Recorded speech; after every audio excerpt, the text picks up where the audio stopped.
Guys. Good morning to people in America. Good afternoon to you all Europeans. Welcome to the best session of the conference and the coolest section of the handbook on family and household economics.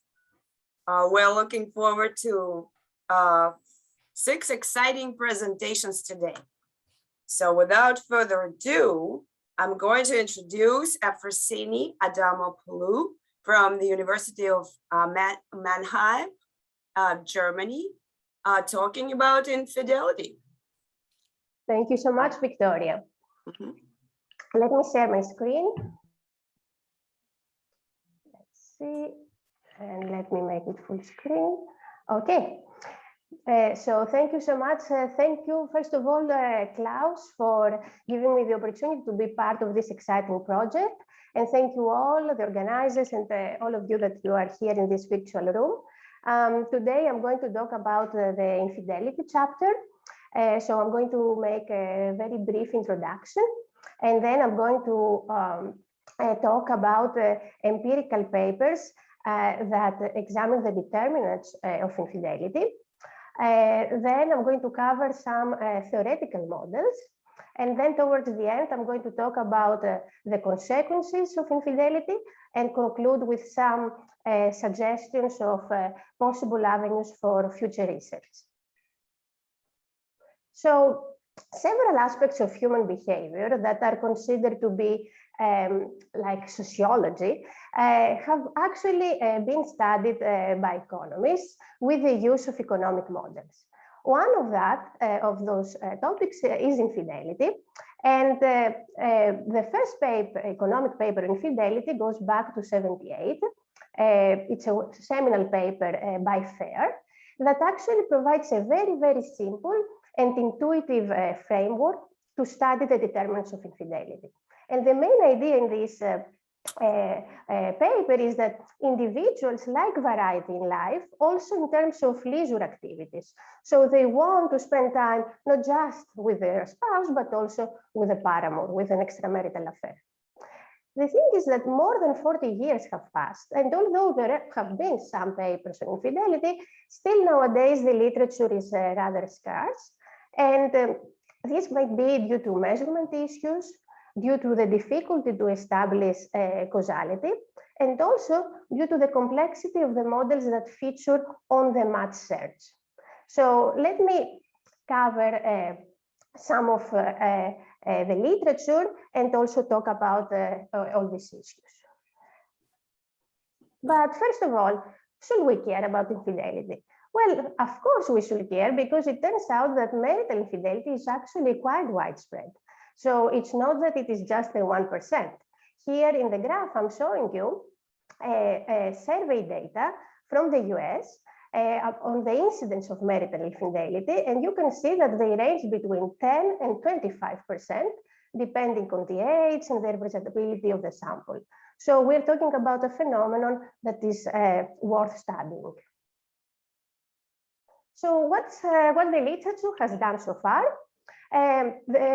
Let's see some empirical literature, and the first of the factors that have been studied are socioeconomic factors like gender, race, and religiosity. And most of these papers find that in self-reported data, women have a lower propensity to be unfaithful to their partner. However, in a recent study, I also show that actually this can be due to reporting biases. So it might be that men are more inclined to report infidelity than women. In terms of race, African Americans tend to have higher infidelity rates. And as expected, individuals with high degree of religiosity, measured by the frequency of religious services attendance, are actually less likely to engage in extramarital affairs. When it comes to income or social class, there the evidence is more mixed, especially for the US. There are all types of findings, papers that find zero correlation, positive correlation, or negative correlation between income and infidelity. And a reason for this mixed evidence might be because actually the effect can be non-linear. So there is a paper finding that there is a U-shaped relationship between infidelity and income. And also because assortative mating matters. So it also matters the relative difference in income between partners or the relative education. What is really clear-cut is the evidence for developing countries. And there, for example, in sub-Saharan Africa and in China, the correlation between social class and infidelity is clearly positive. Then there are papers that study the relationship-specific factors. So relationship dissatisfaction, the presence of children, the duration of the relationship, and also the type of marital arrangement. So again, unsurprisingly, there is a positive correlation between relationship dissatisfaction and infidelity, while for children, most studies don't find any correlation. For relationship duration, so how many years in marriage, the evidence is very, very mixed. And then for cohabitation, the correlation is positive, suggesting that actually cohabitors are more inclined to be unfaithful. Of course, it's really, really hard to establish causality. Here it can be that it's actually a reverse causality with a relationship dissatisfaction, and there are many issues of selection of whether to have a child, whether to stay in a relationship, and whether to cohabit or getting married. So these are interesting correlations, but of course we cannot say that they are causal. And there is a last strand of the literature, empirical, that it's a bit perhaps more causal and focuses on contextual factors. And here the focus is the availability of potential partners in local marriage markets. And by local, I mean either the city where people live, the workplace where they work, and internet access. So going to cities, the literature documents that the incidence of infidelity is actually lower in rural areas, and it becomes higher the larger is the size of the city of residence. So the idea is that perhaps in cities you have more alternatives and you can be more prone to infidelity. However, one other possibility is that it is sorting. So it can be that stable couples are the ones that go to rural areas and less stable are the ones that remain in the city. In terms of workplace, the literature uses the fraction of opposite sex co-workers and finds that the risk of dissolution increases for both spouses. And then in terms of internet, there are two opposing effects. And the overall effect depends on which of the two is going to dominate. On the one hand, there are papers that find that internet lead to better quality and more stable matches because it gives people access to a larger pool of potential partners in order to, to choose the best. On the other hand, it may increase divorce rates by facilitating on-the-match search. So due to internet access, you might be able, to more easily find an alternative partner. So there is a very recent paper that actually finds that this latter effect dominates, but only in rural counties in the US, where the marriage markets are finding it. And lastly, to conclude this empirical literature, there are some papers showing persistence. So they show that individuals who had a concurrent relationship in the past or in their first relationship, they are more likely to do so again in their current relationship or in their next relationship. And this infidelity can take place either face-to-face or online. And one of the possible underlying mechanism is that it's learning. So it can be that individuals that engage in infidelity multiple times, they learn the way to keep the affair secret from their partner so they can do it again and again. Another possibility is that it's unobserved heterogeneity. So it might be that there is a type of people that they are prone to infidelity, and although we try our best to control for many characteristics, we still cannot capture some unobserved heterogeneity. So given the time constraint, let me move now quickly to theoretical models of infidelity. And some are again theoretical models that focus on strategic interactions between the partners. So one example is a static marital infidelity game, where the husband here decides whether to be unfaithful or not, and the wife decides how much monetary effort to exert at a certain cost. Here in this paper, it assumes that only the husband can be unfaithful. Okay. What the paper shows is that the optimal monitoring effort of the wife is going to depend on her beliefs regarding the husband's probability of cheating. So here you can see the strategic interaction. Other types of models are actually networks. So there is a paper that builds an infidelity network to analyze the transmission of HIV. And actually, there is a well-known gender difference in the prevalence of HIV. And the females account for more than 56% of the newly infected population in sub-Saharan African countries. What this paper shows is that a network in which the spread of HIV infection affects more women than men initially can evolve over time towards a female infection biased network, just like the one we observe in the data.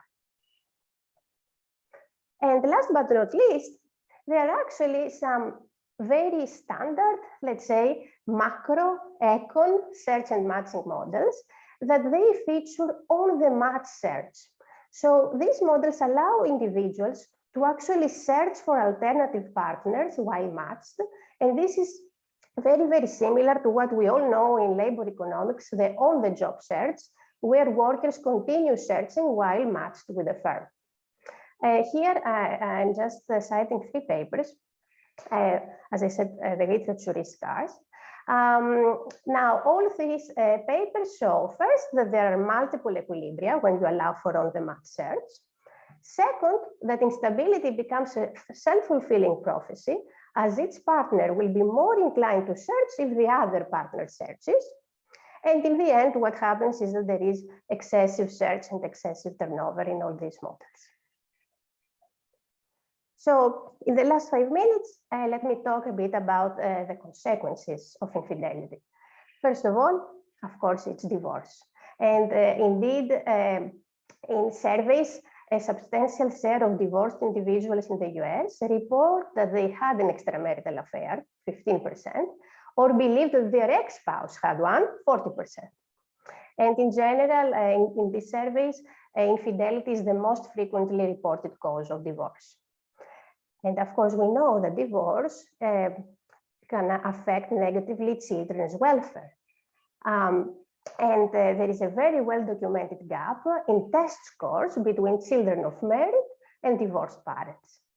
Now, what people perhaps don't know that much is that a sizable part of this gap in test scores actually predates divorce. So it can be that the effects of infidelity on child development extend beyond the effects of parental separation. And the possible underlying mechanisms are 2. First, conflict between the parents, and second, the reduced time with the children even before divorce. So this is something that I think it's really novel. And lastly, a consequence on health. So in a recent paper, the authors show that a decrease in the sex ratio imbalance in the UK reduces sexual infidelity among men. And as a result, the risk of infection by sexually transmitted diseases goes down among women. And again, going back to HIV, infidelity is likely to be related with the spread of HIV in sub-Saharan countries, but also among the Mexican migrant community in the US. And let me conclude with some suggestions for future research. What remains an open question is understanding the effects of parental infidelity on child development. As I mentioned, the situations of conflict or the reduced time spent with the children are likely to have negative consequences on child development, even if parents do not get divorced. And on the theoretical side, this multiplicity of equilibrium may explain the limited numbers of papers that explicitly model and quantify on the match search. But I think that embedding infidelity in quantitative general equilibrium models of HIV would really advance the understanding of this gender inequality in HIV prevalence and also help the design of effective policies to combat it. Thank you so much.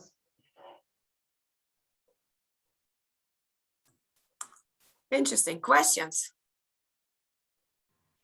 Class. Sorry, I have to unmute me first. Okay, very, very interesting talk, obviously. So, and a very challenging issue. So now you haven't spoken about it directly, so I ask for it. What is about measurement and societal context? What is infidelity? This could be very different between countries and, let's say, religious and societal situations, so to speak.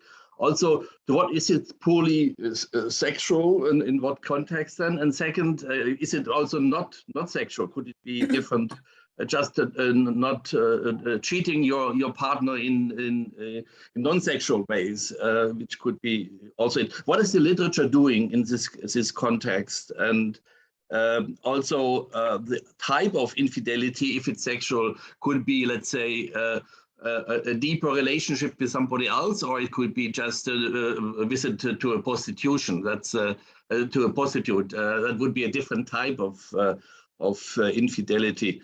So is it? I mean, is the literature diverse, or is it just very focused on the United States and on sexual context? Yeah, this is an excellent question. Let me go back to this graph. I have to say that as the measurement issue is key. So most of the literature focuses on the US because there are surveys there, and there they really ask people, did you have a concurrent relationship? So this is how the measurement is done, and it's mainly on a sexual. So it's a specific type of infidelity, what we would consider as perhaps more serious, no? As those that also lead to divorce afterwards. But it's really, really specific like this. I think I should be more clear and exactly report this kind of questions in the chapter, but it really refers to whether they had concurrent relationships or not. In one paper of mine, actually, I could see all the relationships that people had and find out whether they were concurrent or not without them reporting them, just because I see that they coincide. No? But most of these surveys, they just ask and people self-report. Okay, yeah, so, but it could be nice at the beginning in a descriptive presentation to a little bit touch the issue of global differences in on the issue, even if there is no research. Yes, probably, hopefully there is one day more research on the issue. And I mean, infidelity in Iran might be very different, or India might be very different from the United States or in Germany. So it's a kind of an issue where the setup would be useful, and then to see, I mean, how big the literature is departing from global reality. I mean, that might be interesting. Absolutely. Okay, thanks. We Thank really you. know very little. Yes. Jennifer's question. Yeah. Hey, hi, thank you. That was really interesting. So I had a question about your paper where you said that you had noticed a difference in reporting issues between the genders. And I was just curious how you tackled that. So that's the thing. In this paper, we have both a question that asks you to report whether you had a concurrent relationship or not, and there is also a way to actually detect it by yourself just by checking the calendar of a relationship and see whether some of the relationships coincided. So in the self-reported one, it seems that women are less into infidelity, but then if you check the one of the calendar, you see that actually some of the relationships were coinciding, and then the gender difference disappears. So if it's not infidelity, if it's not a relationship, it's not infidelity. So no, there were concurrent relationships that were not reported. That's the main takeaway. Yeah. Okay, now we have to move on to the next presentation, but it was interesting and informative. So our next talk is about female genital mutilation by Sandrine Mesplé-Somps from University of Paris. Okay, thanks. I'm going to share my, here it is.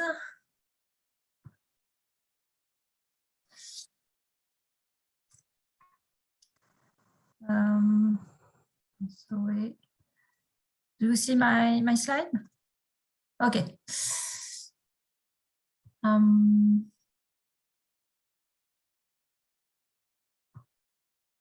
So thanks for inviting me to belong to this handbook. That sounds very interesting. And so I'm going to present you special thanks to Klaus.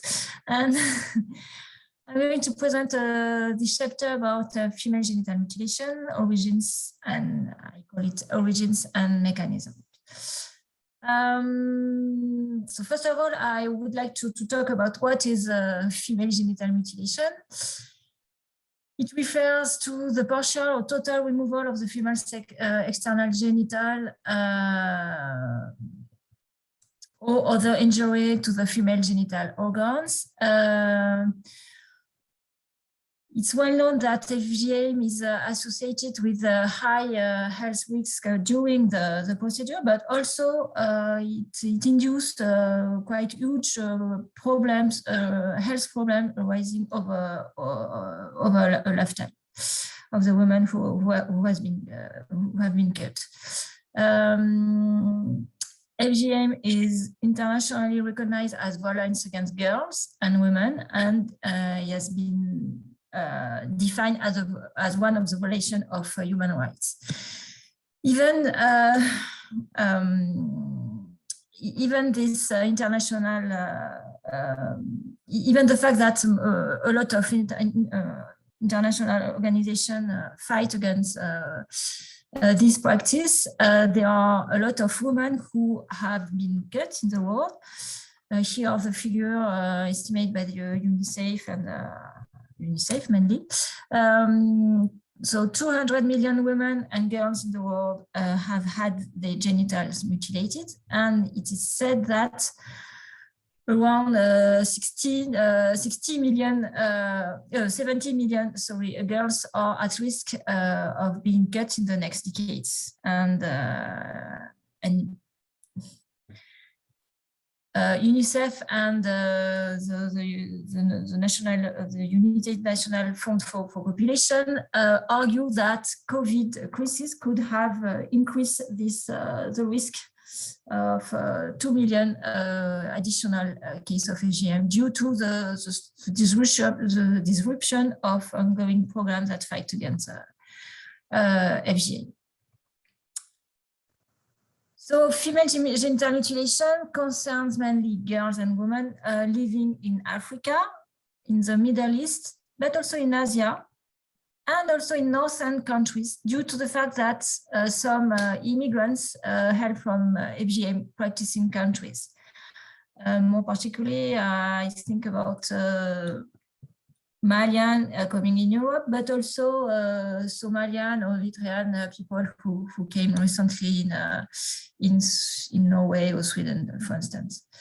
So here are the map. Here is a map showing the last figure about the FGM prevalence in Africa. You can see that weights there is very variation inside the African country.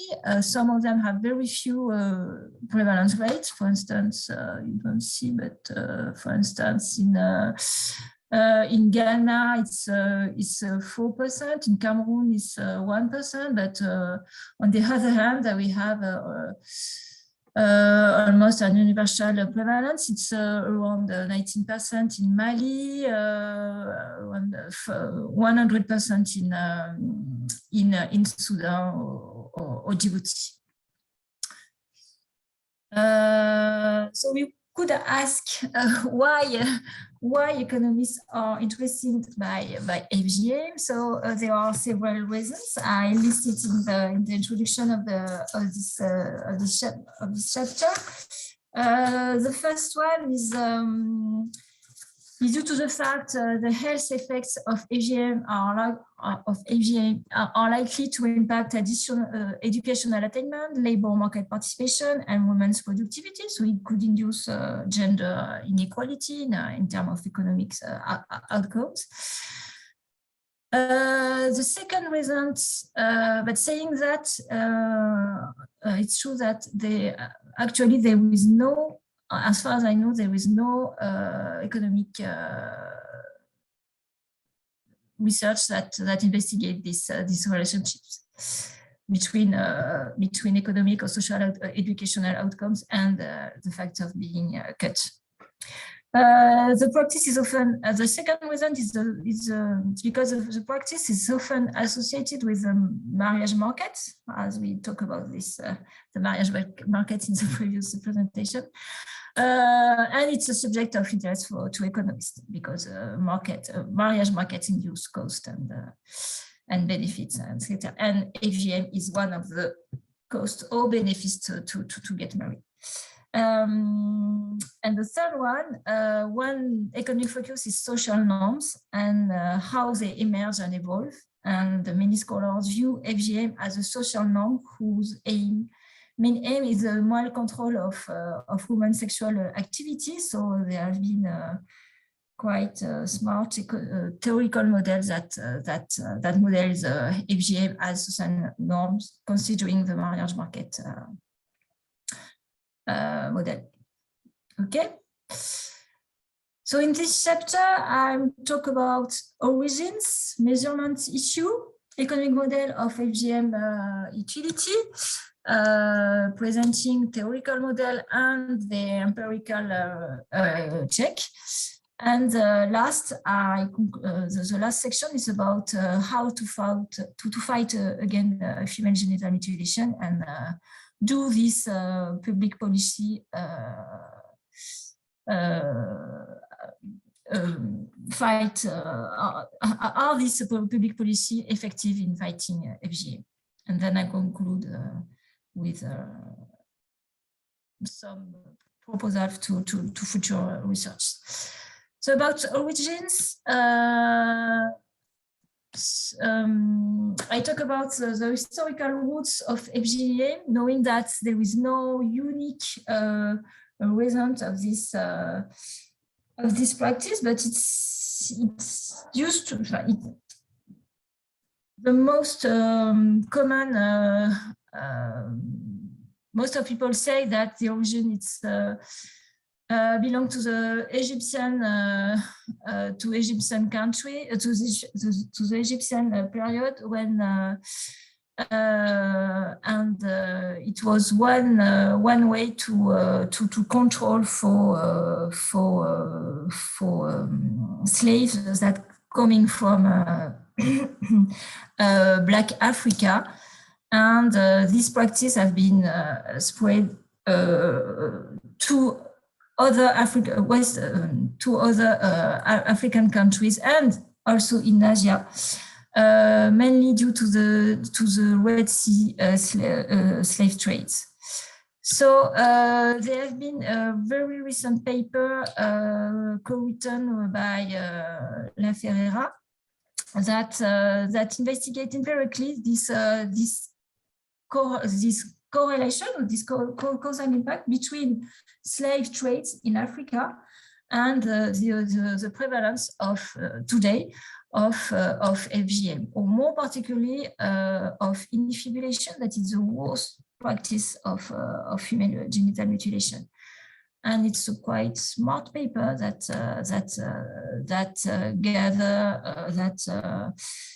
test these historical origins of female genital mutilations.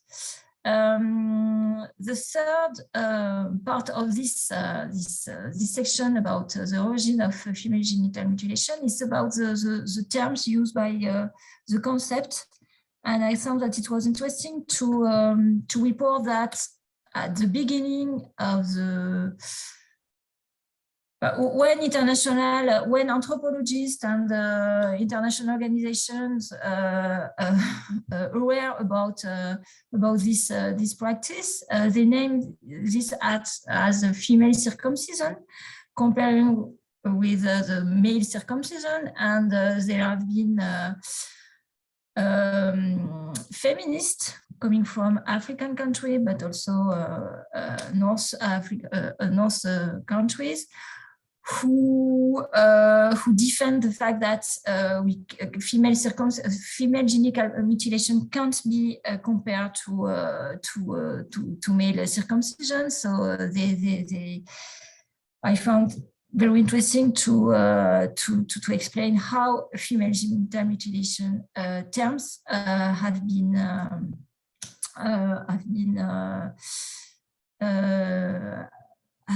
the official term to describe all this practice that infer the genital part of the women. Okay, so it's about the first question, the first section. The second section, I talk about measurement. Here I present the well-known World Health Organization classification that try to classify this practice depending on the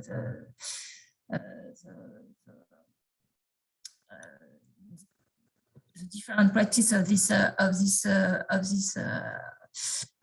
these mutilations, and I present that the fact that there are a lot of data in the origin countries, mainly coming from DHS survey, development and demographic and health survey. So we have a lot of information are available about this practice among most of the African countries. We have access to survey starting from the 19th to nowadays. There is also FGM has been imported to North country. There have been reflection, tentative to measure to what extent FGM is the prevalence of FGM in northern countries. Putting together prevalence rates in the origin country with census data in the north countries that identifies the immigrant community coming from Sudan, Ethiopia, etc. And I explain that it's not so obvious. There are a lot of questions of measurement, etc. Then this chapter talk about measurement issue. Could be measurement issue that could be linked to two factors. The first one is the social desirability bias.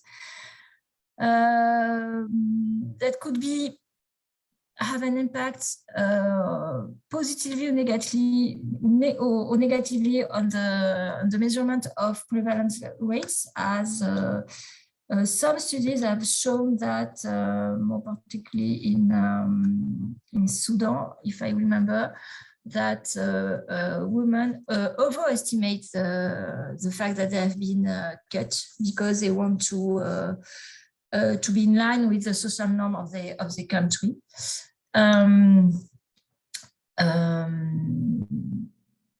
And I present a very interesting paper that tried to measure this the measurement based by list experiment methodology. Sorry, I wanted to say something. 2 minutes. Okay, I have to go ahead. Okay, sorry. And then I present how many I have? 2 minutes? How many? Yes, 2 minutes. Okay. Then I present very few graphs about the prevalence. That's what it's very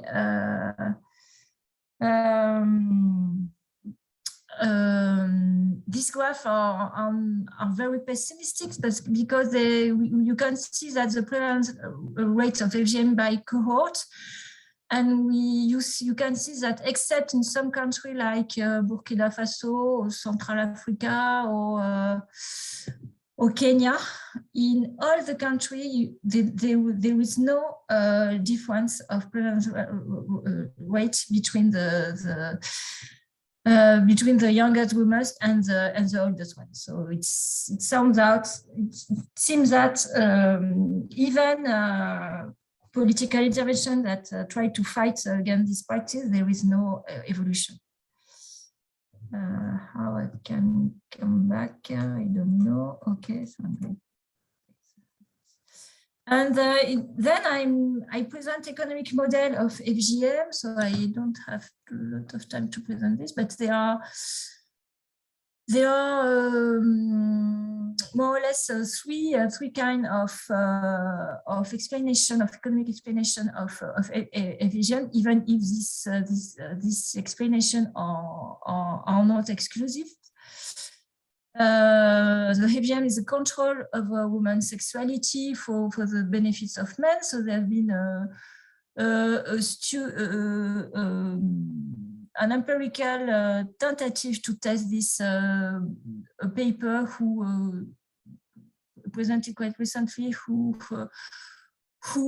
produced some correlation between, for instance, the age to get married and the preference of men concerning fidelity, etc., and the fact that they are more prone, or more or less prone to marry with a cut woman. The second theoretical explanation is the identity economics model. So time is up, actually. Sorry about that. So I have to stop.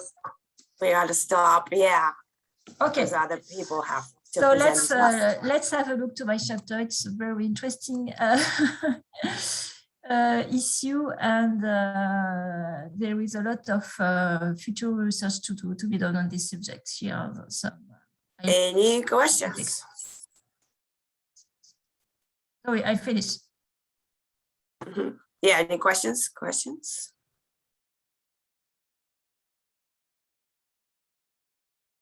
Can I raise the hand for a second? I mean, there is also not very comparable. There is the standard question: what is about male circumcision as in the Jewish religion? That's not the same. I'm aware of this. And but how you handle this in the chapter? You talk. You focus just on female circumcision. Yes, that's what you do. Yes, of course, yes.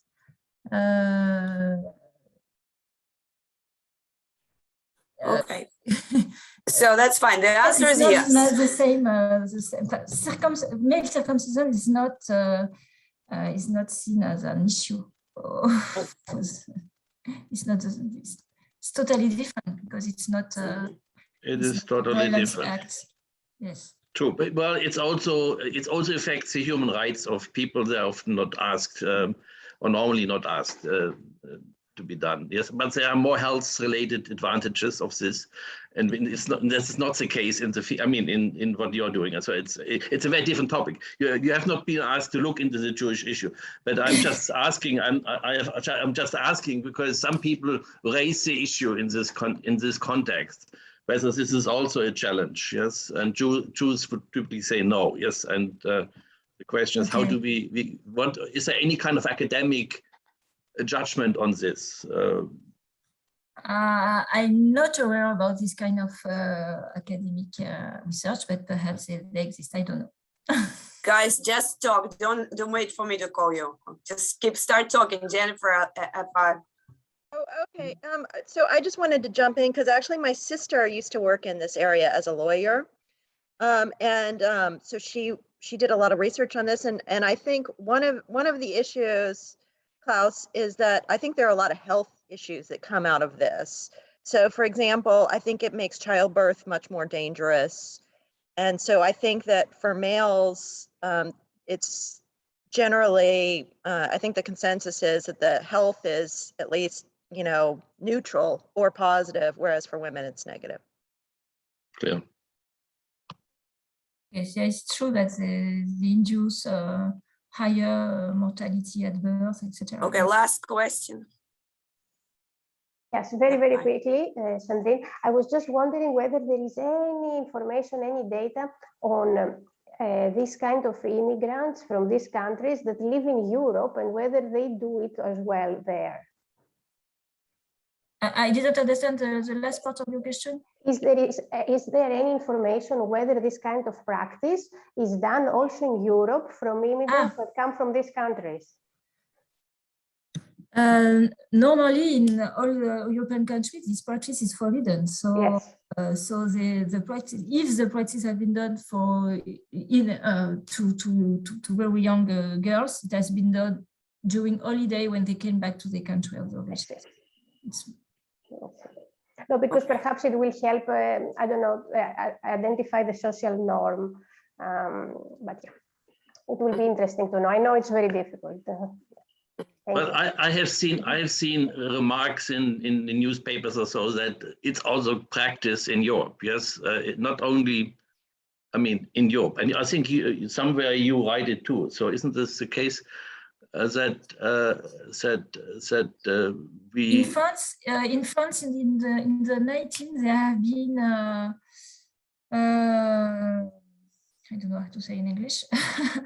Some women who practice this have been arrested and have been judged, and so there have been a lot of articles. Sorry, guys, I have to close this discussion.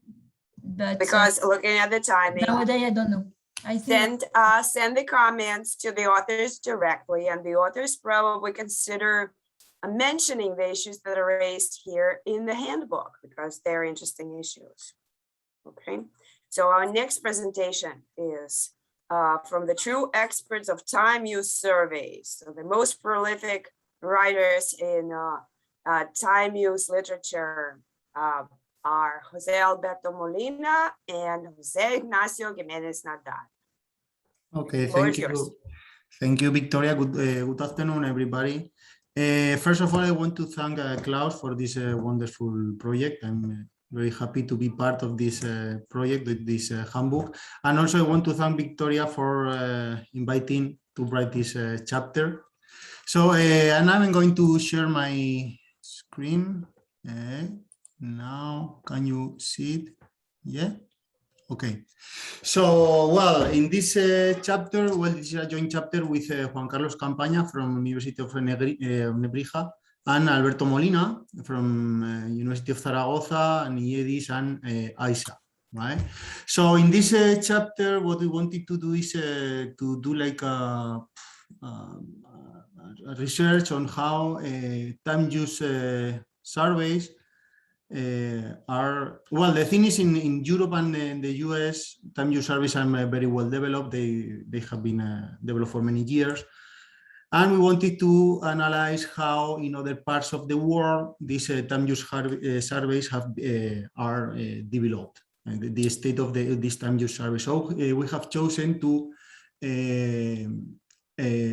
look at time use surveys and time use evidence in Latin American countries. First, I'm going to give you an introduction about the importance of this type of surveys, time use surveys for Latin American countries, and then I will show you some technical and econometric issues about these time use surveys. Okay, so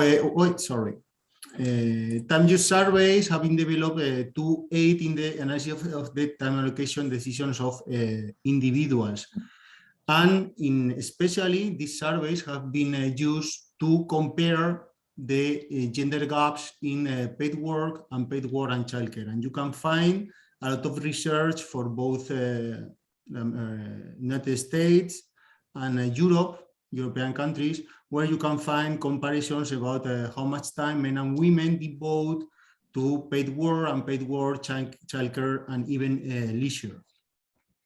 However, the development has come later in the case of Latin American countries.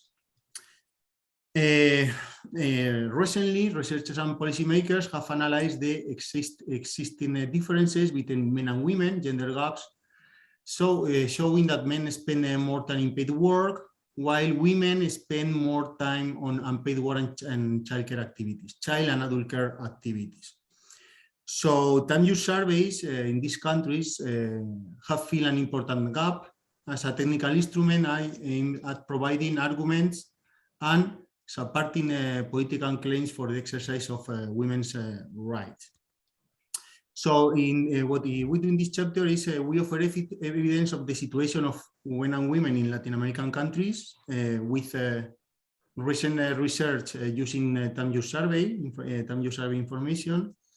We describe the design of time use surveys in Latin America and about the type of, if they are independent surveys or surveys that complement household surveys, the type of instruments that are used in these surveys, diaries versus list of activities, etc., and so on. And at the end of the chapter, we offer country by country evidence on studies using time use survey information. Okay, so now I'm going to give a brief view of the situation of men and women in Latin American countries. The fact is that female labor force participation rates in countries of Latin America and the Caribbean have grown from 41% in 1990 to 52% in 2020, according to the World Bank. Okay. Obviously, one of the main reasons for this greater participation of women in the labor market is because they have greater access to formal and university education. However, despite this increased participation of women in the labor market, it is women who are still in charge of household responsibilities. That is, they continue to be responsible for both unpaid work and the care of family members, both adult and child care. Also, a commonality in Latin American countries is that there is a very marked division of labor between men and women, reflected in a disproportionate unpaid workload for women in households who, despite participation in the labor market, also assume the burden of unpaid activities. So for women, this combination of paid and unpaid work leads to the known as the double burden or double shift. That is an expression used to describe the conflict between responsibilities at work and responsibilities at home. So given these differences, the correct measurement of the time devoted to paid and unpaid work, care work is very, very important in these countries. Why? Because this unequal gender division of time goes against the well-being of women and the quality of opportunities for women, generating negative consequences for the economy as a whole and for the well-being of society. Okay, so as I told you before, then given these circumstances, this situation in these countries, to analyze gender inequalities, it is important to have reliable data and sources of information for measurement. So in last decade, it seems that there is a consensus in these countries of the importance of these surveys, and national governments reached a consensus, mainly in the regional conferences on women in Latin America and the Caribbean, given and have given rise to a greater commitment by countries to the implementation of these time use surveys through their respective national statistic institutes or agencies. Okay, so the role of time use surveys is that they are a privileged tool that helps to comprehend and make visible gender inequalities and the reproduction of roles, gender roles, through data that show the unequal distribution in time allocated to both paid and unpaid work, as well as other daily activities. Here, for instance, I show the time devoted to both paid and unpaid work by men and women in a set of Latin American countries. Okay, this is hours per week, and this information is obtained from time use survey. So with this information, you are able to plot gender inequalities in both paid and unpaid work. If you observe this graph, you have the blue line is paid work for women, while orange column is paid work for men. So you observe that in all countries, men devote more time to market work, to paid work, than women. But on the contrary, if we analyze unpaid work, you have these gray columns for women, unpaid work, and these yellow columns for men. So in the case of housework, you observe just the opposite, that men devote much less time to housework activities, housework and care activities in comparison to men, right? So these surveys are very useful to plot the situation and see and give a measure of gender inequalities in both paid and unpaid work. Okay.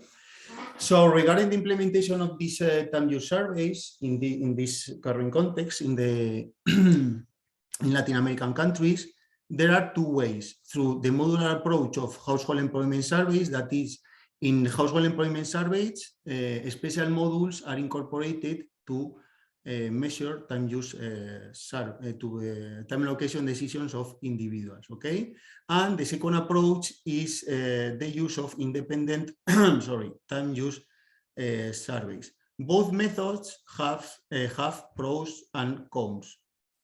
The pros and cons of time use modules integrated in household or employment surveys are: the pros, the sampling and fieldwork costs are lower than for independent surveys, and they also produce more data per household.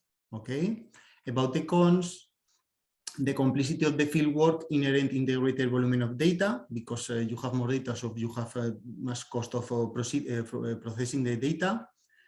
The individual survey may be overwhelmed by the large number of questions, because you have, apart from time use survey, you have the questions about your family composition, economic status, working status, etc. So you have a lot of information to be given, so you may become overwhelmed. There is a greater need for compatibility between survey topics, time periods, and coding. That is, if you want to compare in different periods, probably these household employment surveys are not comparable because they don't have the same questions. Okay.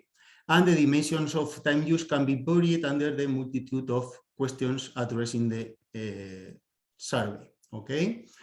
Now, regarding the second option, the use of independent time use surveys, the pros are that measuring information on a specific topic, that is time use, can produce more information in greater detail.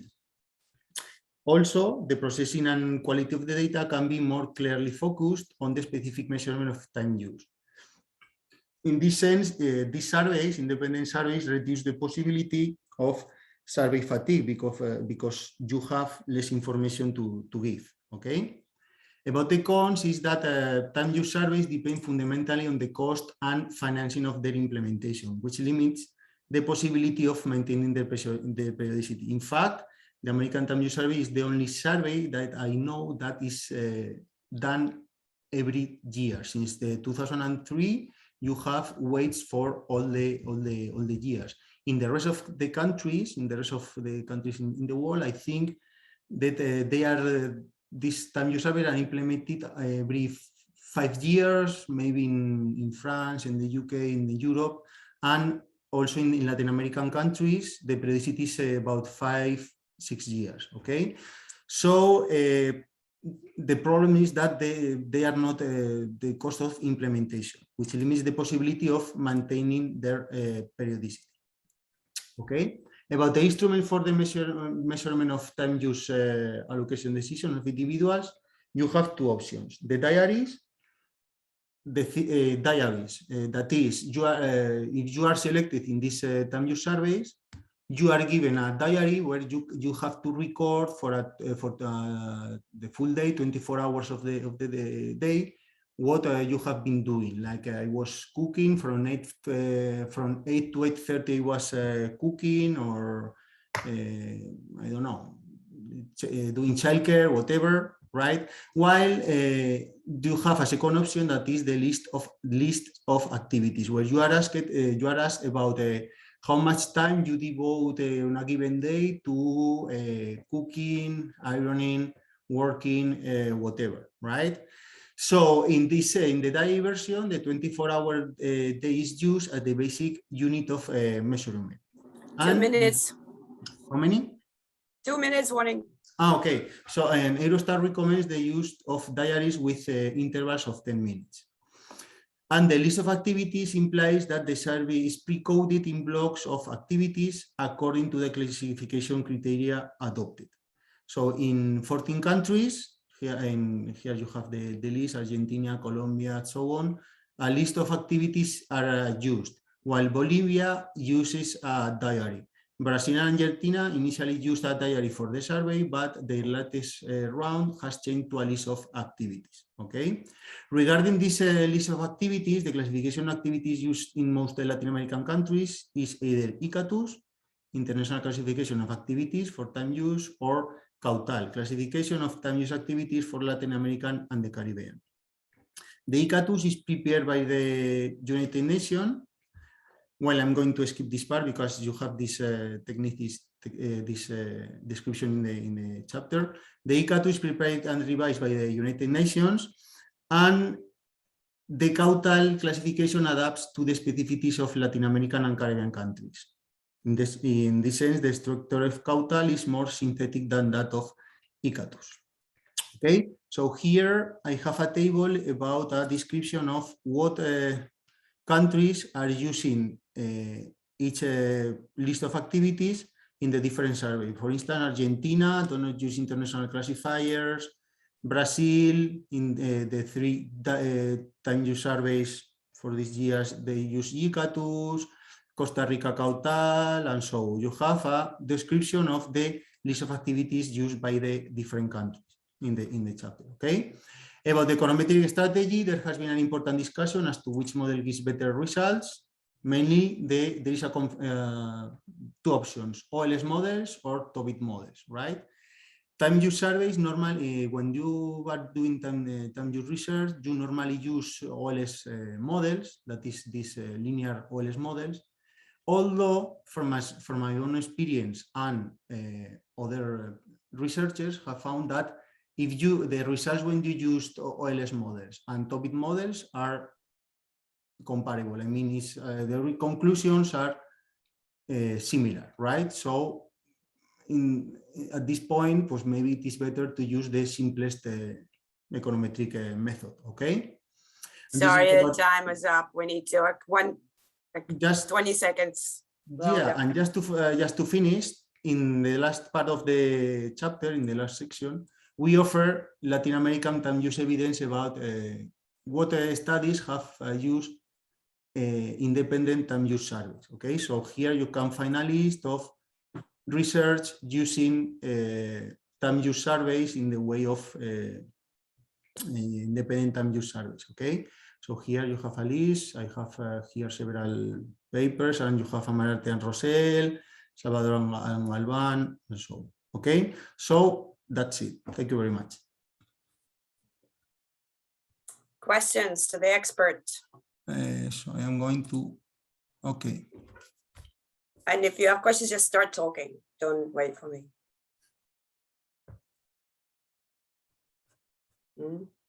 I have a question. I was wondering whether in Latin American countries, the time use surveys ask both spouses. So could we do, gap in unpaid work within couple? Yes, in most surveys, well, take into account that in some countries you have this kind of supplements to household surveys. So you have information of all the members of the household, okay? And in the countries that use independent time use surveys, I think they have information of members of at least 10 years old or older, okay? So I think you have information of the two members of the couples. So in fact, in my research, also with Alberto Molina, we compare the distribution of paid and unpaid work at the couple level in at least, I think, in 4 countries, okay? So yes, in principle, I think there is information of the two members of the couples. I need to take the chance to make a general remark. This happens all the time in these sessions, that I can make a general remark in this case. Now, this is a global handbook. That's global. Global means around the world. And handbook means, well, nothing necessarily goes to a research journal, could go of these articles. Yes, so nevertheless, authors like to ignore both remarks or very often, and they come back with something which is not in line what the handbook is about. Now, the previous 2 papers in this session were focused but driven by literature, regionally focused, yes, because infidelity takes a lot of research for the United States, or female genital mutilation is about Africa, mainly because it's there. This is driven by the problem, or we have chapters or entire sections on developing countries in general. But now we have here, this is the section for household economics, and we have the paper on time use surveys. So this means this is the only chapter in 600 articles which deals with time use surveys, at least at the moment. Yes. Yeah. So this means it cannot just focus on Latin America. This is out of what we so it has to, so to speak, explain what is this about and why it's so useful. What you're all doing. Lots of what you said is exactly in line. Yes, and you may use examples from Latin America to explain how it's going.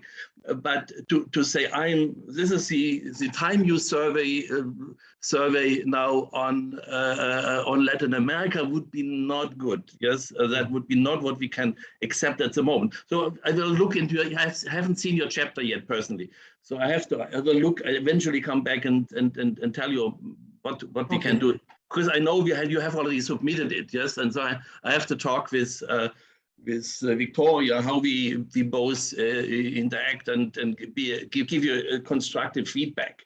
So, but it cannot be just, I mean, also for the others. Sometimes people can say, oh, I work on China. So it's a China, it's time use service in China or whatever. This would be nice, but it's not for this handbook, because the purpose is we have chapters dealing with the issue, time use survey.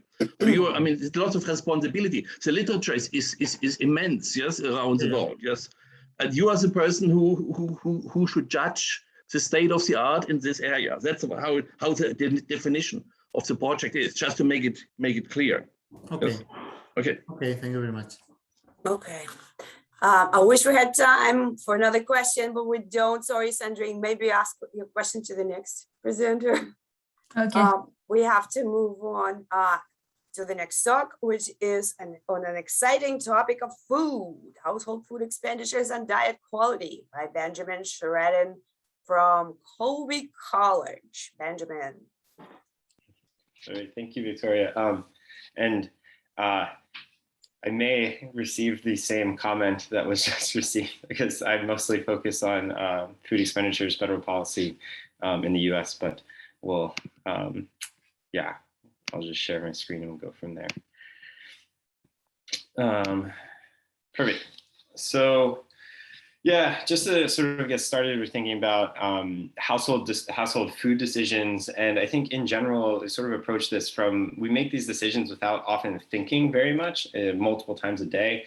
But there's many sort of determinants that are common across what seem to be very personal decisions, depending on if they're looking at culture or income or other things. And so we just want to talk about, well, one, to start off with saying these mundane decisions on the aggregate have very large impacts on things such as health, environment, education outcomes, labor market practices, as well. And then, although they seem personal to an individual at a time, there's large determinants, common determinants across households that will impact food purchases and diet quality. So thinking about the overall structure of the chapter and then also this presentation, first sort of introduce an essential context to discuss the problem within. So we'll think about impacts on household food decisions, very generally, how large they are, trends over time in household diet quality. So food expenditures and diet quality, thinking about how we measure diet quality, because there's a couple different ways. And then introduce sort of the three broad determinants that we think impact these and sort of the models that are used for those.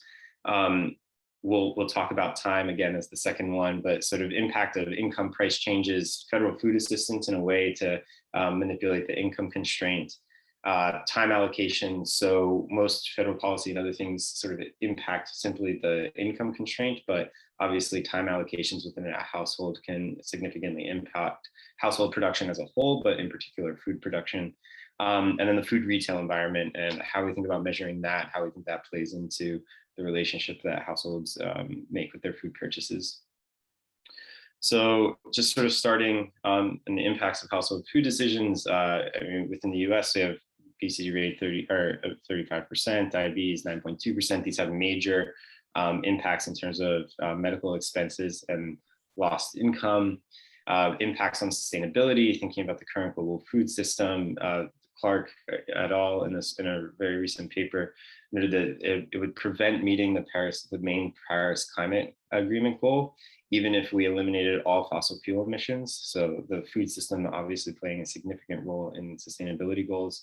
And then food insecurity significantly impacting education outcomes. And so evidence from the US in terms of thinking about healthy lunches increasing test scores by about 5%, which is significant when we think about changing the way we feed a majority of our children, at least in the US.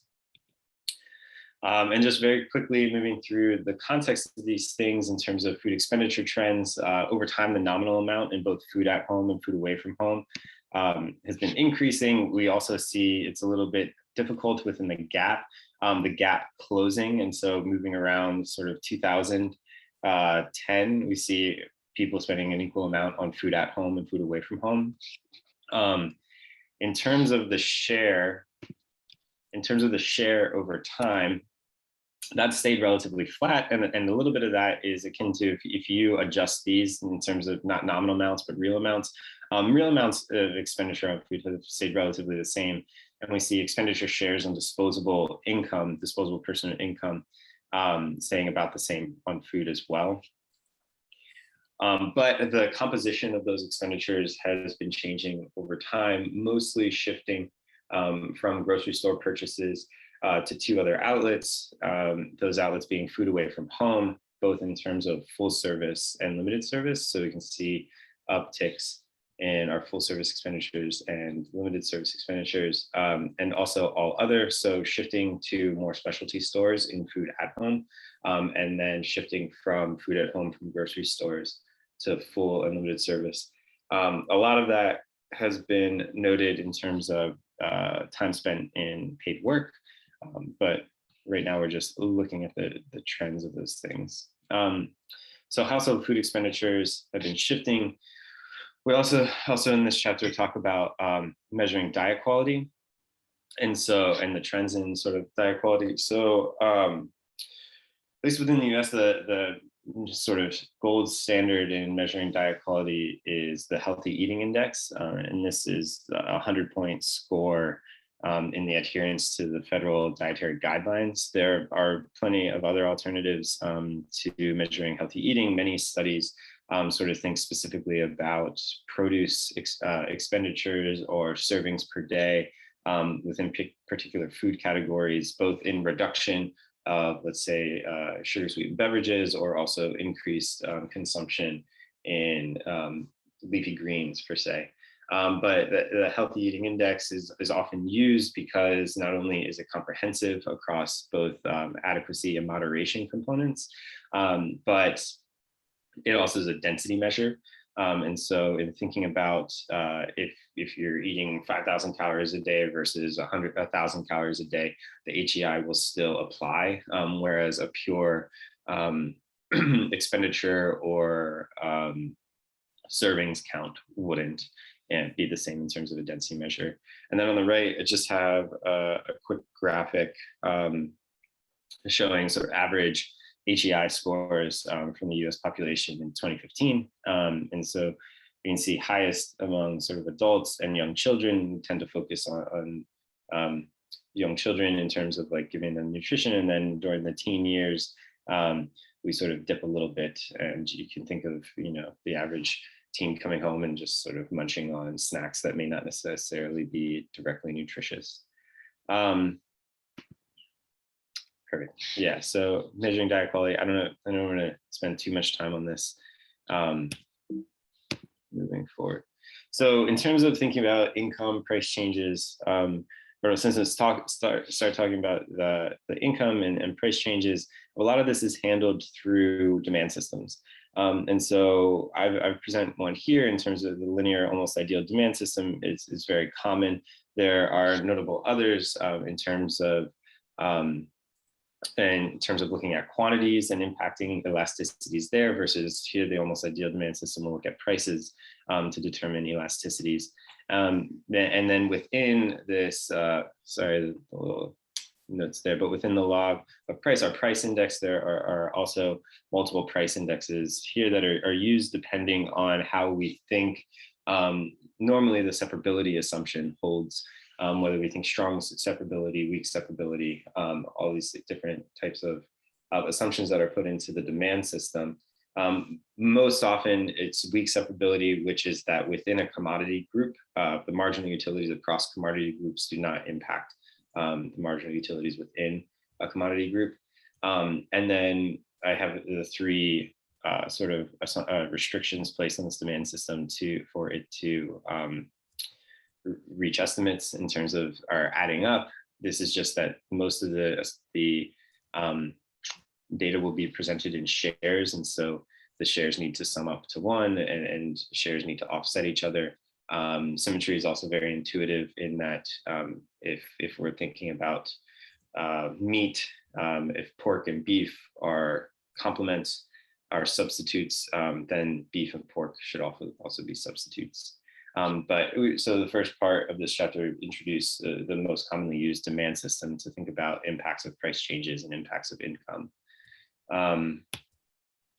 Within that, the common literature sort of a review of the price elasticities of these things, they're very useful for federal policy in thinking about, well, if we do subsidize healthy eating or we do tax unhealthy eating, sort of sin taxes on food, how effective they're going to be is going to be directly related to their price elasticity, and also cross price elasticities. But I've just included the own price elasticities here.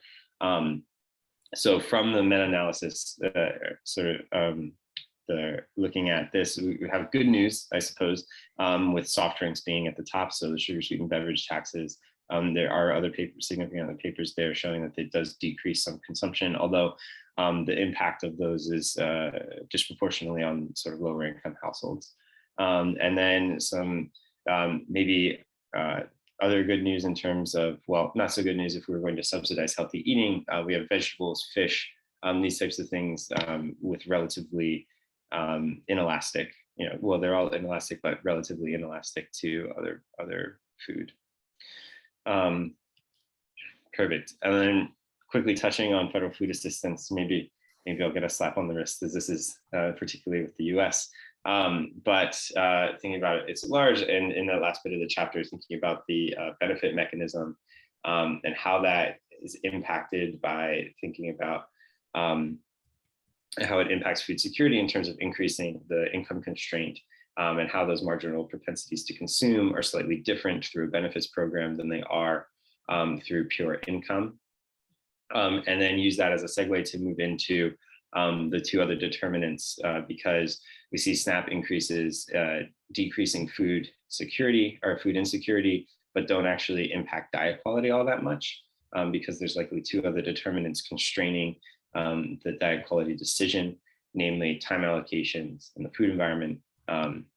So then move into talking about time allocations, and those time allocations often are considered through a household production model. And so a household will produce a commodity, in this case, ZI, we would consider diet quality relative to purchase goods, YI, time spent in particular goods, and then household demographics and some other given traits. This may be education in food or other household given things that aren't choices. Those are going to have sort of three constraints in this overall household production model for diet quality. The YI is going to be a compilation of nutrient. So you'll have the amount of the purchased good, but then also BI, some nutrient profile of that purchased good. You'll have full account cost constraints. So that'll have both time in there and unearned income, and then 24 hours in a day, essentially, where you can spend time on working or a whole list of other goods. Maximizing that production, you have a demand function for essentially diet quality or nutrition. That's going to depend on the prices of those goods, your opportunity cost of time, unearned income or endowment income B, and then some household demographics mu. So this is often used to think about the demand function for food or price inelasticities between food purchases and time. But in policy, it's not actually that useful, because the underlying structure of it will think about individual purchase goods or trades in between goods, when policy is actually often thinking about outcome variables. And so often when thinking about outcome variables in terms of diet quality as a whole, rather than a particular food purchase or food purchases in relation to time, thinking about obesity, diet quality, we'll use a hybrid production function, which will have some determinants in terms of the actual time allocations and consider some given.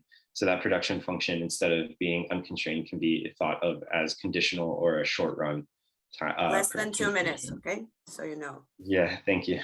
I've got a timer running on the side too. That's why I'm just trying to cruise through. Within time constraint, within time allocations, with this work, there's usually sort of two aggregate categories that are focused on, you can think about contracted time, and that's often reserved for paid work, or committed time, things that are given sort of past life decisions. One area of focus for me in particular, but also literature, is childcare. Within that, because we didn't think about how households with children versus households without children are impacted. Yeah, thinking about that, I just have a quick table. This is in particular to changes in work status and therefore time allocations given COVID restrictions. So we use the American Time Use Survey for this. And the main takeaway from the table is just mostly thinking about how households with children versus households without children within different work status categories that we could consider over COVID are impacted in terms of diet quality. And in general, it's remote work or more time flexibility really benefits households without children, but that more time flexibility within the confines of COVID-19 weren't really realized because more time spent in secondary childcare and primary childcare. So this time, the main point of that is this time constraint is a major factor when playing into diet quality, but many public policy does not consider the time constraint. It mostly considers the income constraint alone. And there's the elasticity, the substitution between time and purchase goods, so time and income, is very inelastic in terms of food production. Finally, food environment. I'll try to be mindful of time. There are 5 dimensions that are generally accepted. There are a handful of others, but many of them meet these same definitions. They're just called a different word. Availability, accessibility, affordability. The top 3 are the most studied, mostly because they can be considered through geographic data. So things like GIS and building maps. These all 5 require a boundary, which is often called into question by geography literature. So here I just have some maps of how the boundary differs depending on how we define the food environment space. And this, we showed that the change in boundary definition can impact outcomes. So having our outcome of the food environment on food purchases and diet quality not being robust to the boundary decision is a problem currently right now. And so we have rural, thinking about census tract, or all of these are common boundaries that are used. Census tract, Euclidean distance in terms of just creating a circle. Service area is by the road network in terms of distance, service area by the road network in terms of time, and it will give us very different geographic areas. The difference in those geographic areas also differs depending on if it's an urban area or a rural area, and that can impact the outcome that literature states on the food environment, on food purchases and diet quality. So with that, moving forward, the suggestion is to create sort of a household level food environment based on an individual household's area rather than a geographic area. Okay, so this time is up now. Perfect. Well, you can see the summary slide. Yes, let's leave it on. Okay, start talking, guys. Start asking questions.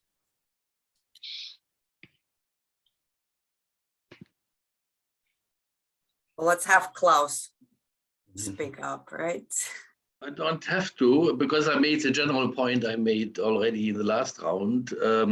I realized technology and the consumer demand system, for instance, is important to introduce, and you can discuss elasticities and so on. I mean, actually, the Dieten-Milbauer consumer demand system was my first paper 3 decades or 4 decades ago, so to speak. So I'm happy to see it's still used in applied research. Also, home production function, all very important, not dealt enough somewhere else.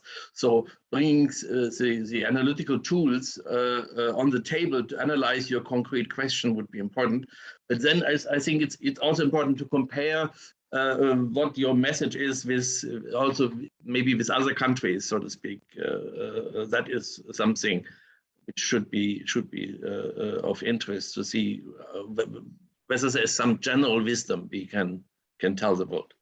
And I hope you're going to mention household economies of scale in food production, because they are important, and I've done some research in that too. Okay. Yeah. But let's move on to the next super exciting topic about the laws and their influence on our household outcomes. And this specific paper is on child custody laws and household outcomes by Daniel Fernandez-Kranz from Madrid and Jennifer Roth, who is my basically next door neighbor in New York City.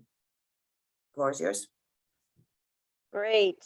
I hope everybody can hear me okay. So I'm trying to share my screen here. Let me get this going. Okay, so this, all right, can everybody see this okay?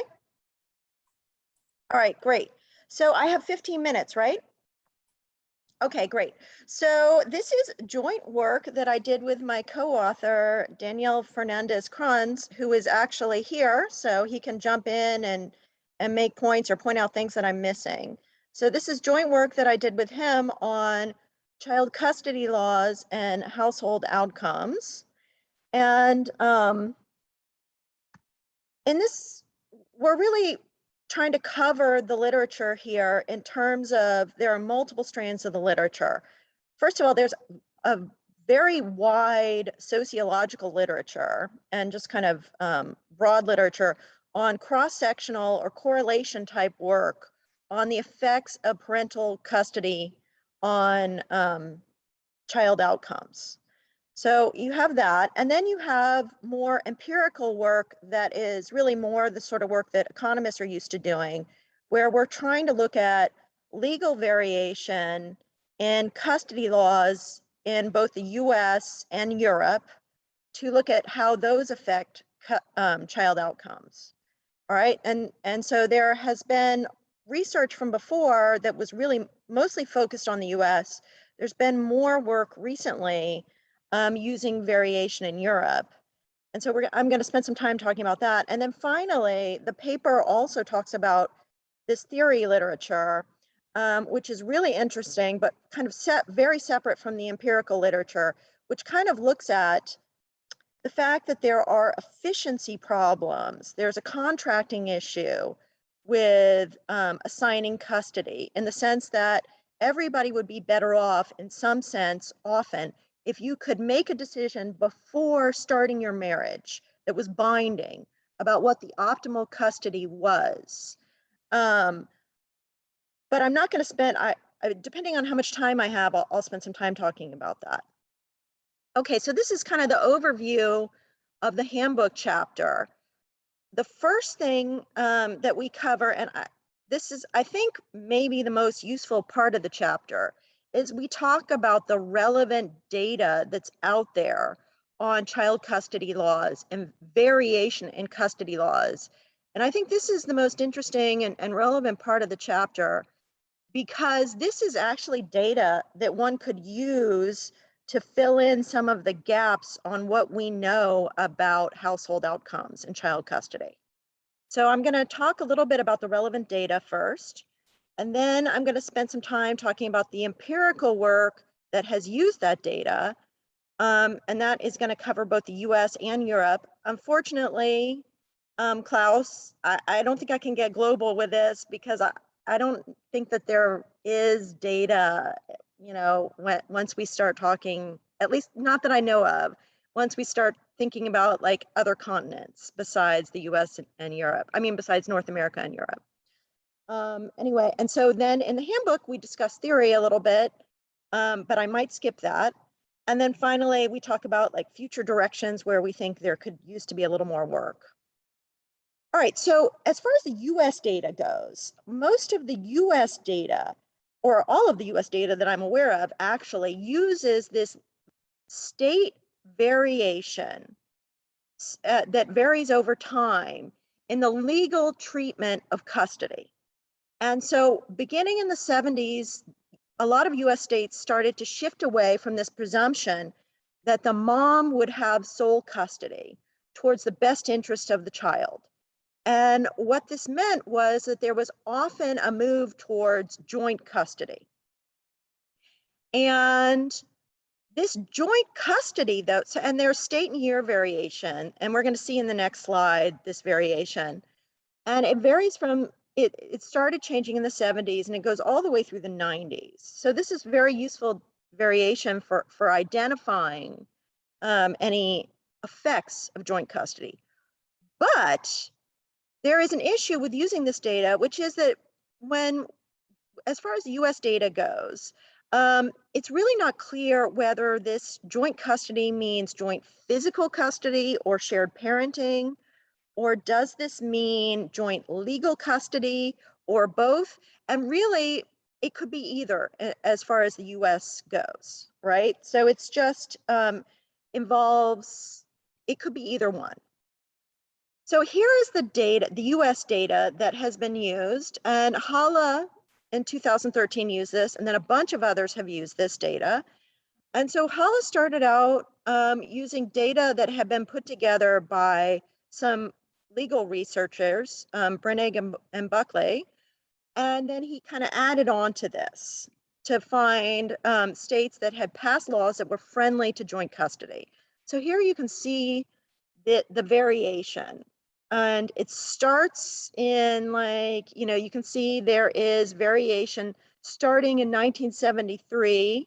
Indiana passed a pro-joint custody law. And then it goes all the way through to like in the 90s, you see like Oklahoma is passing a pro-joint custody law, and Vermont. And so this is like kind of wide variation. And it's been widely used in the literature that talks about the effects in the US. All right, and then, so my co-author, Daniel, who's on this Zoom meeting and can correct me if I'm wrong about anything, compiled this data for the handbook chapter, which is super, super useful, because this is data that people can use to look at, can use to look at how joint custody laws have changed in Europe.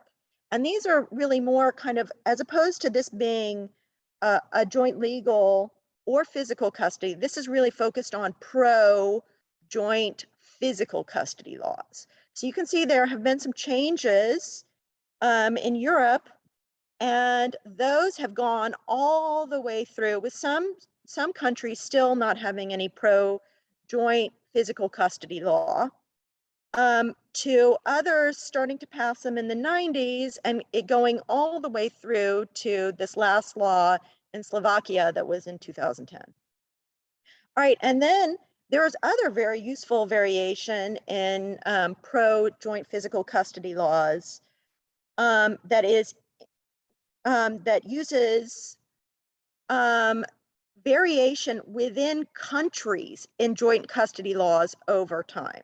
So for example, this variation in Spain, we have used, which shows that these different provinces in Spain passed pro-joint physical custody laws starting in 2010 all the way through 2015, and then other regions have not passed these laws.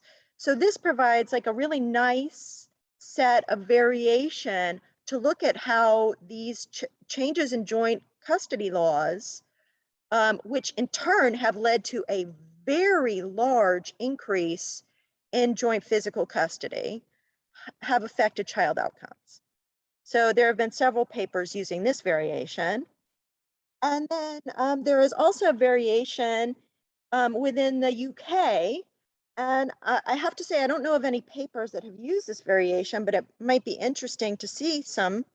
And that is that you have this variation within the UK over time in joint custody laws, joint physical custody laws, with Northern Ireland not passing any, and Scotland kind of passing some early joint custody laws, and Wales and England following suit later on. Okay, so this is kind of gives you an overview of the data that has been used to study this issue. All right, so now I'm going to spend a little bit of time talking about the empirical work, and this is, and the chapter itself kind of pivots from talking about the variation to the empirical work. So this kind of mirrors how the chapter goes. So one of the issues with, there are some problems or potential issues with this empirical work. All right, and one is, how do we define shared parenting, right? If we define shared parenting as using like a very equal time split of between like a 40-60 time split or more equal, then you don't necessarily see much of a change in shared parenting, at least in the US. So shared parenting hovers around 25% in the US using that split. However, if we use kind of a more relaxed measure of shared parenting, where we think about, okay, shared parenting could be, even if the father has the child a quarter of the time, then we have seen over time a very big uptick in shared parenting, right? Where back, what has increased from like 12% to about 50% of parents as of 2010. So there's that issue of how do you measure shared parenting? Like, how do you define shared parenting? But then there's also the issue of the endogeneity of shared parenting, of course, which is that parents select into shared parenting. All right. So, I mean, obviously, we can't say anything causal about that, about any sort of associations we have between shared parenting and outcomes. So that's why the economics literature has come along with these causal papers that have used variation in legal treatment of joint physical custody to try to get at this causality. And this is actually very, in my opinion, interesting, because when you look at the correlation between shared parenting and outcomes, it's pretty much like universally very, very positive. So people hear, oh, joint custody, that's great for kids because kids from joint custody families do so well. But there is a lot of literature there, and like, the correlational studies really bear this out in the sense that so for example, Nielsen does this meta review of 60 studies, and there are only 6 studies that find better outcomes for sole custodies. The remaining 54 studies either find it to be neutral or positive. So this is really across the board is found that there's this really strong positive correlation between shared parenting and child outcomes. But it's really unclear what this is measuring because, as I mentioned before, fathers self-select into joint custody. And this is going to be true across a range of measures. First of all, fathers who want to spend more time with their kids and have higher measures of altruism are going to select into joint custody. Higher income fathers select into joint custody.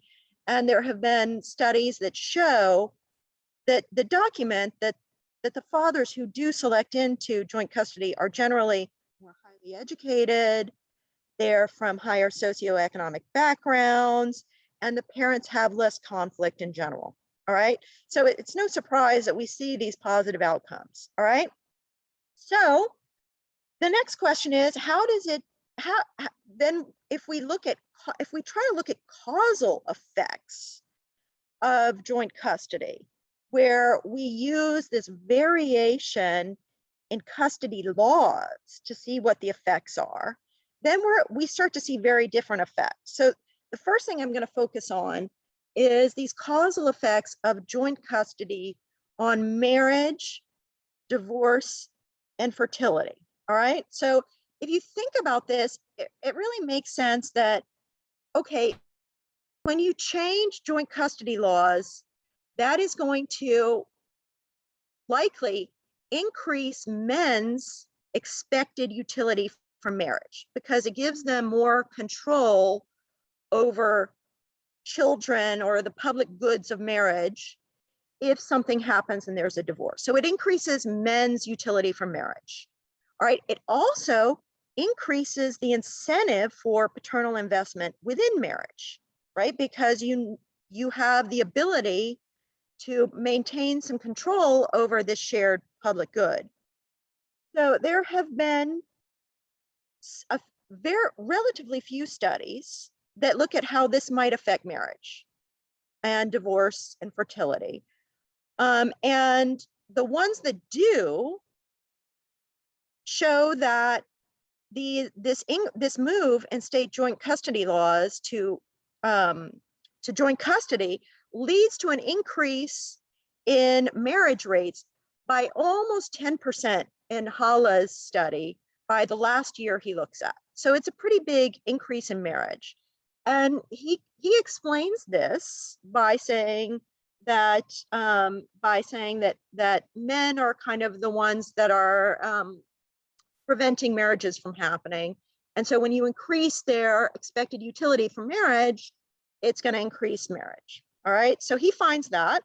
And then he also finds a corresponding increase in fertility rates, particularly marital fertility, which makes sense because you have more people getting married.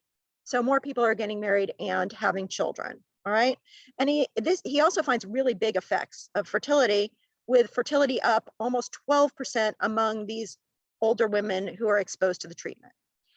Technically, the time is up, but I'm captivated. Oh my gosh, is the time up? Yeah. Oh time my gosh. flies. I'm so sorry about that. Okay. All right, I'm sorry. 20 seconds to go over. Oh my gosh. I'm so embarrassed. I'm sorry. You just started. I know. It's exciting. Okay. So long story short, causal effects. Let me just get into this. We find consistent positive effects of joint custody on family violence. It reduces family violence and homicide.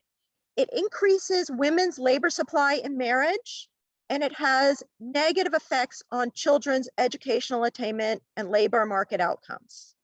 So I am really sorry about blowing the time like that. I'll take questions. I'm really sorry.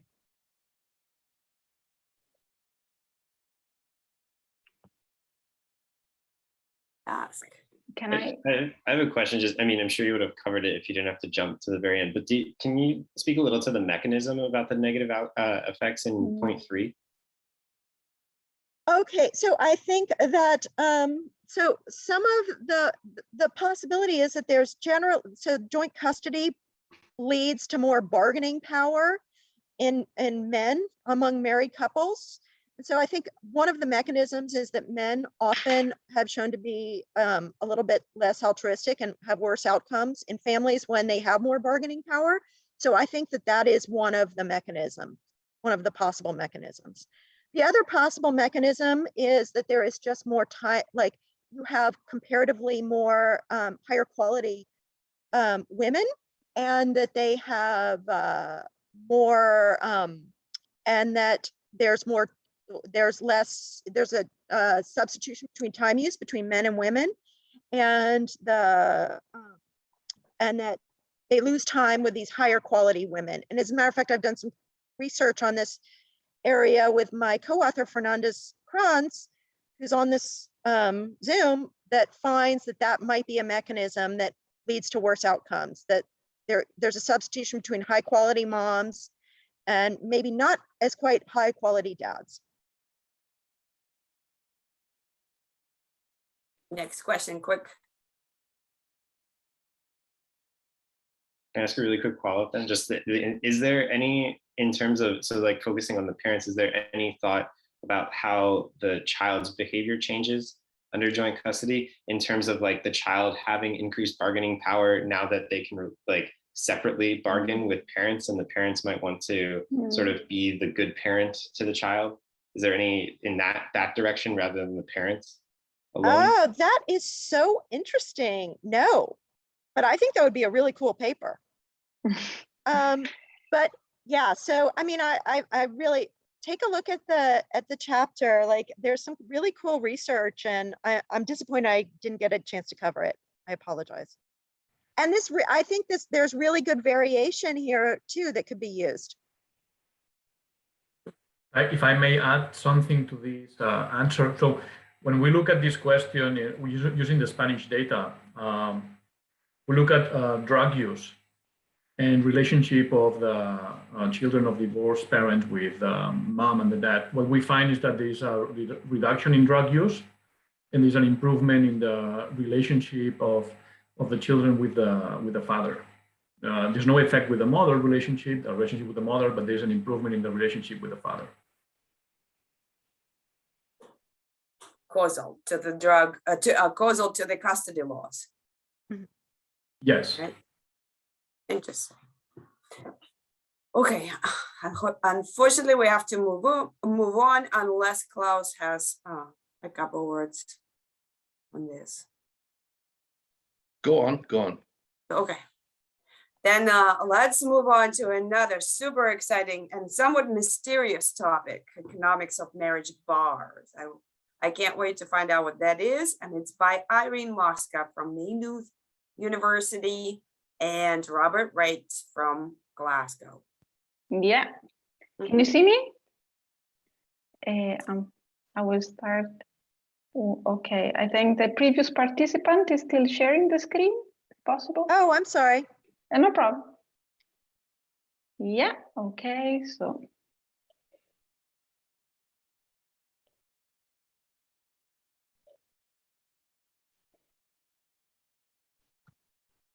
We can see it well. Yeah, okay, perfect. Yes, thank perfect. you. Thank you very mumuch. And sorry, I joined the session a bit late because I was teaching, because we're back to face-to-face teaching in Ireland.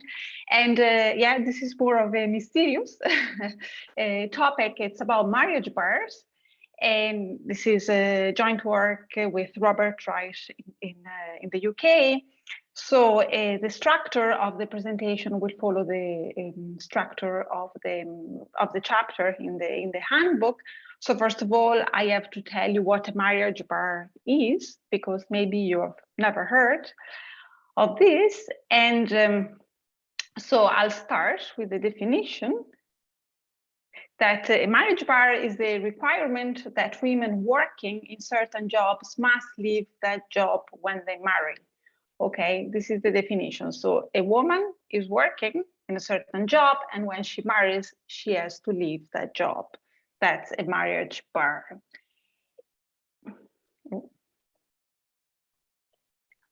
In the 20th century, marriage bars were not unusual internationally. And I'll tell you more about this later, but Ireland had a marriage bar, the US had one, the UK had it, Germany, the Netherlands, Australia, New Zealand, many countries around the world. And we have to go back in time to think about the 20th century. And the way it worked was basically that normally there were some regulations or legislative provisions that required women to resign at marriage, and this was especially the case for civil servants, like in Ireland or in Australia or in the UK.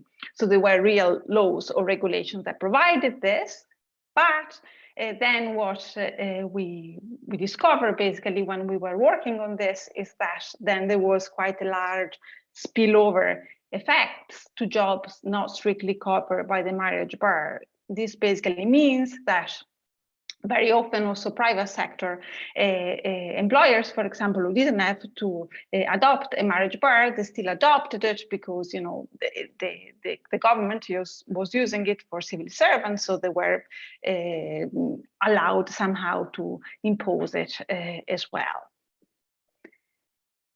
Then we move to the second section, and we basically reflect on the reasons as to why the marriage bars were introduced. And we build on the work on Colley, who is an Australian researcher, not an economist, who has recently written about the marriage bar in Australia. And she identifies three main reasons as to why marriage bars were introduced.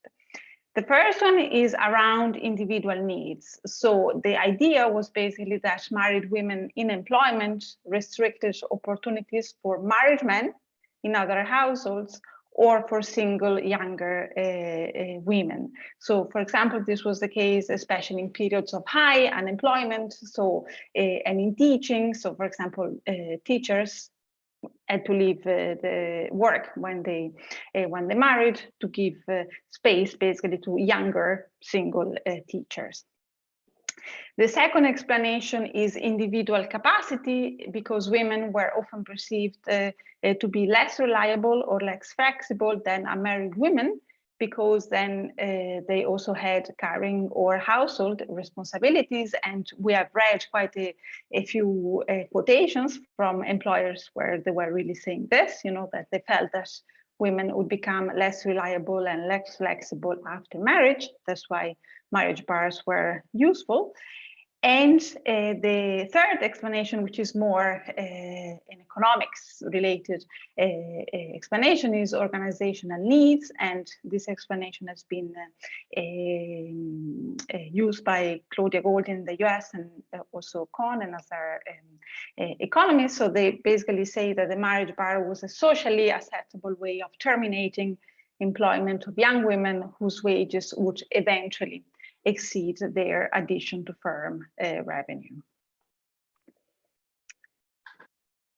We move on then, and we look at a cross-country comparison of marriage bars to try to make it a bit global, because we have done some work on the Irish marriage bar, but then in this chapter, we try to widen the scope. And we focus on 4 countries here: the UK, the US, Australia, and Ireland. These are countries where the marriage bar was widespread. And we look at basically timing of introduction and abolition of the marriage bar, and also the evidence of spillover in these countries. So you can see that in the US and the UK, the marriage bar was introduced in the late 1800s, and it was abolished either during the Second World War or just afterwards. We're speaking about the first half of the 20th century. Australia and Ireland are a bit different because the marriage bar was introduced later. So we're speaking about 1922-24, and it was also abolished later, 1966 and 1973. So much later.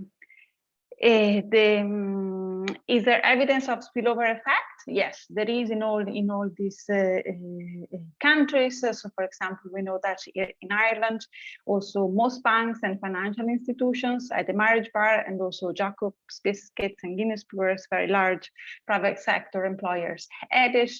Or in the UK, if we go to the first row here, for example, also the Bank of England, Boots, Cadbury, Great Western Railway, Imperial Chemical, London, Sainsbury's, and even the BBC at marriage bars. And also in the US and the Australia, there were spillover effects.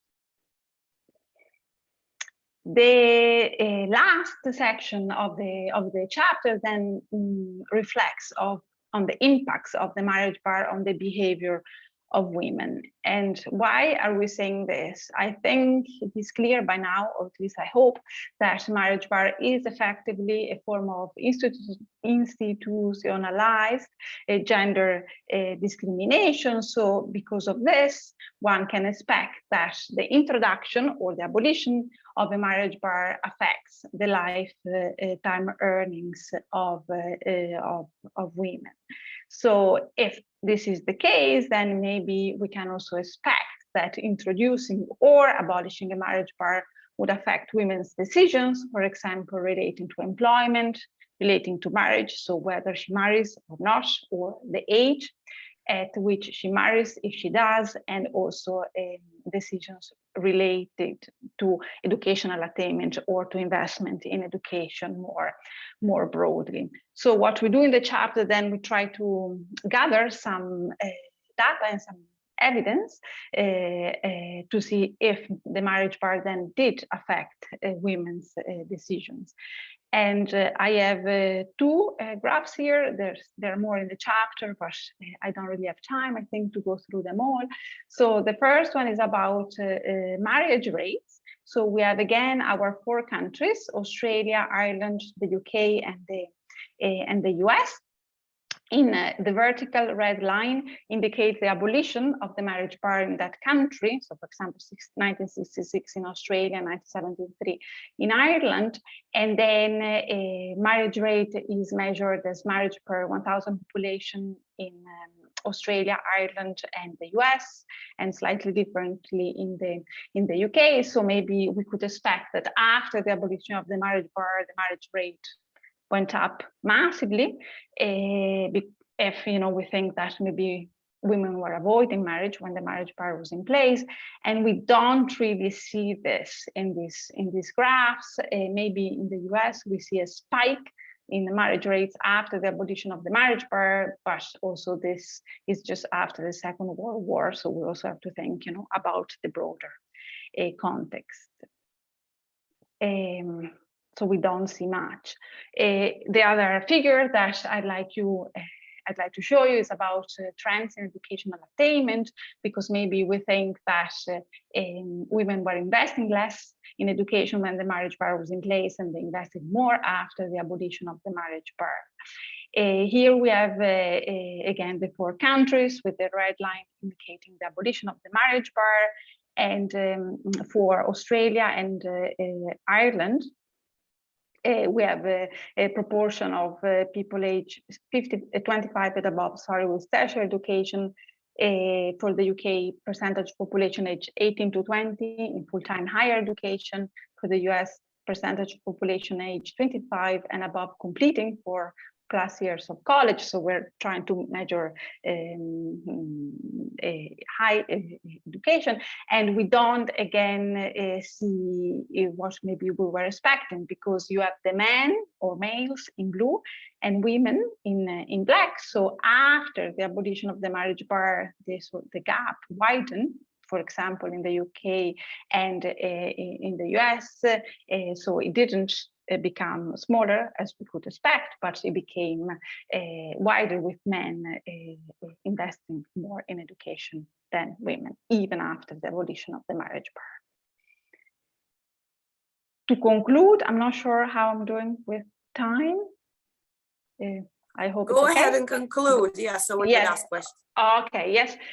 So basically, there is no clear evidence that suggests that the marriage bars had a major effect on women behaviors, again, when in relation to employment decisions, marriage decisions, and educational attainment decisions. And you might find this surprising, and we think it's not that surprising if we take into account the historical and socioeconomic context, because we need to remember that we're looking at what was happening in the past, and norms and societal expectations in terms of the roles of men and women were very different from today's norms and expectations, and choices were limited. They were limited for women, and also they were quite limited for men. Marriage bars do not exist anymore, but they are still a topic of current debate. For example, this is the case in Ireland and in Australia.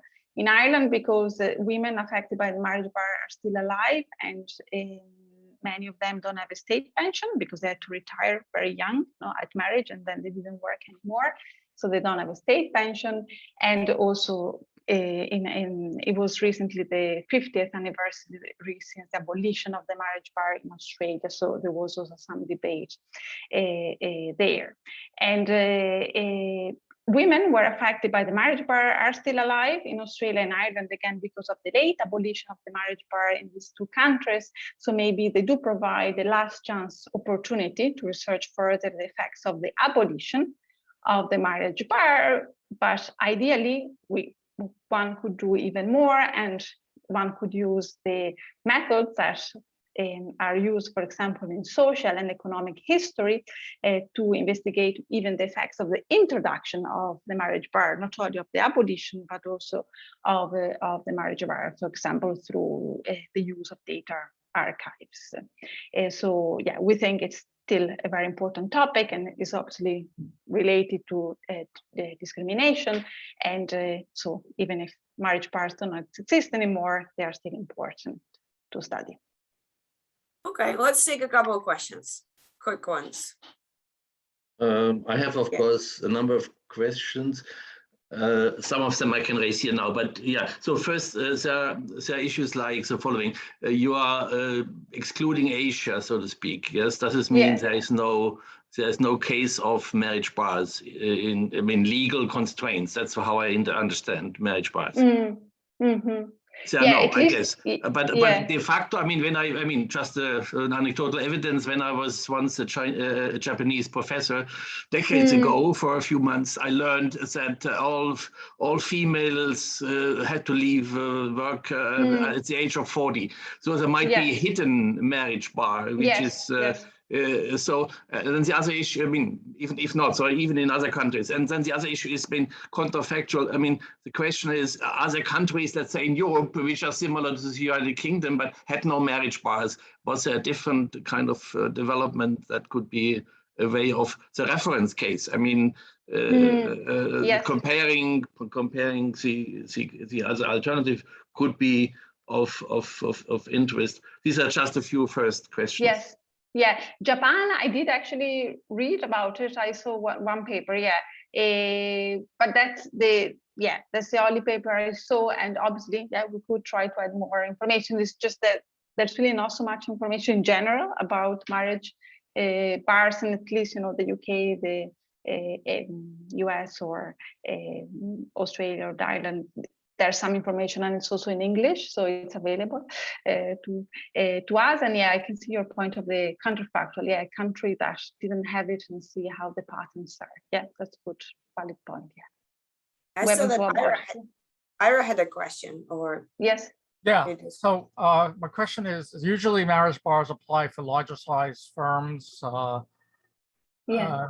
What we might observe is women choosing to go into smaller firms, either as entrepreneurs or as working in smaller firms. So hidden or not so hidden discrimination. Yeah, okay, yeah, yeah. It was like the evidence that we found, yeah, it was mostly large sector employers, but not only, you know, when there are all these, yeah, gray areas, then so it can also be, yeah, smaller firms.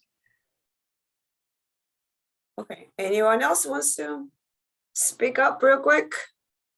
I have a quick comment because you showed this increase in the educational attainment of men in Australia after the abolition of the marriage bar. So does this mean that they were afraid of the increased competition of women in the labor market and they wanted to invest more? Yeah, it could be. Again, this is just some empirical evidence. We just, yeah, looked at some data, but yeah, then you can obviously think about it more carefully, and that could be, yeah, an explanation, of course. It could be, yeah. Look out for future marriage bars now, as jobs become more scarce, right? As recession is approaching, as we all heard, right? So yes, it's all about the labor market, I suppose. Any other final comments? I just have one comment, which is that it's interesting that if they moved into education because there was a bar in education, I would imagine that, you know, there was mostly single-sex education at that time. So that move is interesting. Okay. Yeah. Yes. Okay.